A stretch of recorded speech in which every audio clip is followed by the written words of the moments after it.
आपण गोटे सिक्रेट जानी कि जानी नथिबे आपण जहाँ भाविबे आपण सेटा को अचीव करि परिबे। एटा को कुहा जाय पावर ऑफ विजुअलाइजेशन। माने कोन बुझी पारु ना हो मु बुझेई दउची ना।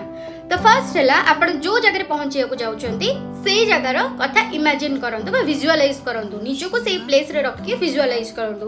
लाइक आपण गोटे डॉक्टर होबा को चाहउचंती तो आपण ना जतले पाठ पढुचंती तापे सेबे ही विजुअलाइज करिया स्टार्ट करि दियंतु कि मोटे डॉक्टर हे जाईची मु मो पेशेंट मानको एम्ति ट्रीट करूची मु लोक मानकर रोग भलो करूची मु से मानको हेल्प करूची बस आ कोन विजुअलाइज करंतु आ से विजुअलाइजेशन को ट्रू करिया पई छोट छोट बेबी स्टेप नबा स्टार्ट करि दियंतु। खाली विजुअलाइज कले मध्ये हबो नाही सेथि पई ना किछ काम भी करिया को पड़िबो। माने आपण जे डॉक्टर होबा को चाहउचंती ताहाले पाठ पढिया को पड़िबो विभिन्न प्रकार रिसर्च करिया को पड़िबो ताकि आपण सेही फील्ड किंतु प्रथम स्टेप हैला विजुअलाइजेशन।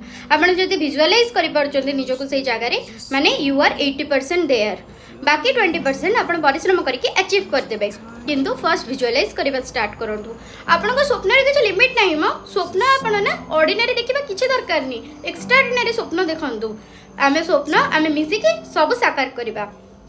आपण जदी स्वप्न देखि पारुचंती ना ताको पूर्ण करिवार शक्ति मध्ये आपणक पाखरे अछि। बाहर लोकन को कथा सुनि कि ना निज स्वप्न को छोट भाबंतु।